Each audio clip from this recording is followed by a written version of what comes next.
El gran conflicto. Lección 9.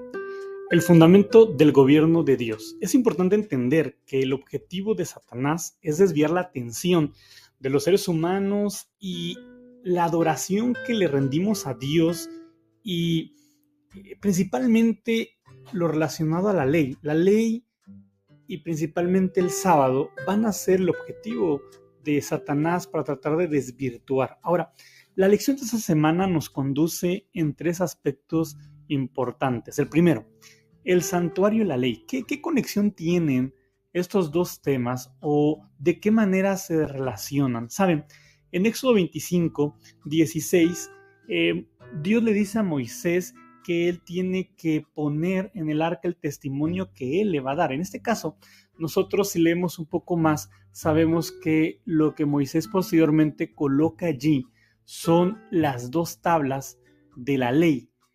Ahora, debemos de entender algo. La ley refleja su carácter, el carácter de Dios. Y cuando nosotros vamos, por ejemplo, a algunas cartas, algunas partes de la Biblia, como Primera de Juan, encontramos que Dios es amor. Entonces, eso es otro asunto o un punto fundamental que debemos de entender. En este caso, la ley ocupa un lugar central en la vida del pueblo, pero también la ley ocupa un lugar central o debería ocupar un lugar central en la vida de cada cristiano o cada seguidor de Jesús.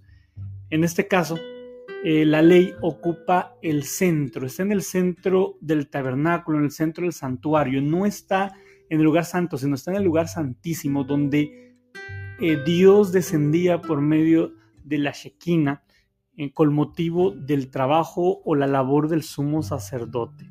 Ahora, no solo se trata del santuario terrenal, sino también hay un aspecto, hay una dimensión más bien más amplia que está relacionada con el cielo. Cuando vamos a Apocalipsis capítulo 11, versículo 19, vemos que Juan ve el arca, le es mostrada, le es abierto el cielo y le es mostrada el arca del pacto. Quiere decir, y esto nos relaciona, nos lleva a que cuando Moisés recibe la revelación de hacer el santuario, Moisés recibe un modelo, ve un modelo prácticamente, que es en el que Dios le dice, vas a construir un santuario semejante a este. Entonces, cuando en Apocalipsis capítulo 11, versículo 19, Juan ve un santuario en el cielo y ve, en este caso, el arca, entendemos que también hay una dimensión de la ley de Dios o que más bien lo que tenemos en la tierra, hablando del santuario, es una figura de lo que está en el cielo. La siguiente parte, que es la dimensión número 2, o más bien el tema de número 2, es la permanencia de la ley de Dios. La lección lo maneja como algo que es permanente, que no se inmuta, o sea, no cambia, no se transforma, no se mueve, es algo permanente. Y es algo que debemos de entender. La ley de Dios no tiene transformación. Todas las cosas pueden cambiar, pero la palabra de Dios es para siempre.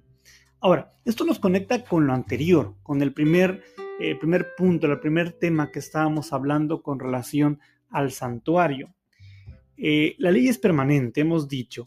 Cuando vamos a 1 de Juan capítulo 5, versículo 3, entendemos que el amor es el carácter de Dios y también el amor es el centro de su gobierno. Desde la creación vemos que el sábado, porque no solo la ley, dentro de la ley sobresale el sábado en esta semana, y entonces encontramos que desde la creación el sábado existe, el sábado es importante. 6 días trabaja Dios, hace sus labores, pero cuando llega al día séptimo, Dios lo separa, Dios lo santifica. Lo vemos en Génesis, por ejemplo, capítulo 2, versículo 1 y 2. Dios santifica, Dios bendice este día. Entonces vemos que el sábado comienza a ser algo determinante, algo que sobresale, el cuarto mandamiento. El sábado también nos recuerda constantemente a Dios como creador, y entendemos que el sábado no es solo un día simple de descanso, sino es un día en el cual nosotros vamos a recordar constantemente lo que Dios hizo en este mundo. Cuando volteamos a un lado o al otro lado, vemos toda la creación que Dios ha hecho en esta tierra, pero también podemos encontrar con el paso del tiempo y la historia de este mundo, podemos encontrar a un Dios que también es redentor. Y ese también es un tema importante. No solo Dios es creador, sino también Dios es redentor. Ahora, el sábado también, o la ley de Dios, nos habla no solo de un Dios redentor, sino de un Dios que nos amó.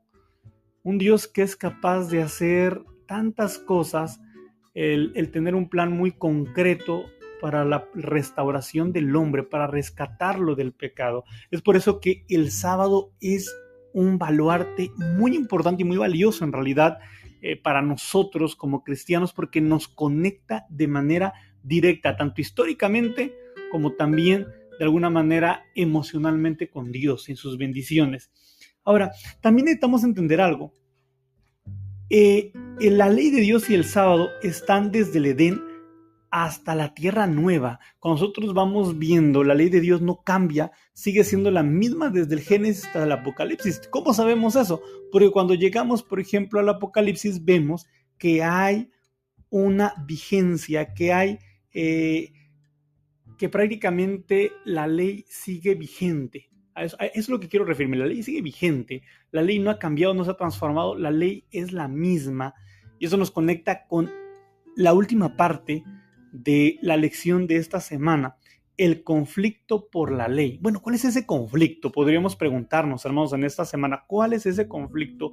¿Cuál es el papel que juega el sábado en ese conflicto? No solo tiene que ver entonces el sábado como un día de reposo simple, como algo en la ley, sino parece ser que hay un impacto que debemos de entender que tiene en la historia y principal en el tema de la escatología. ¿Qué es escatología? Estamos hablando de los eventos finales de esta tierra. El sábado y la ley de Dios son algo determinante en el tema de los eventos finales. Y eso debemos de entenderlo. Ahora, esto nos lleva a Apocalipsis capítulo 13. Y vemos que la cuestión del sábado, si la hemos entendido bien, es un asunto de adoración. Es un asunto de reconocimiento, es un asunto importante o determinante.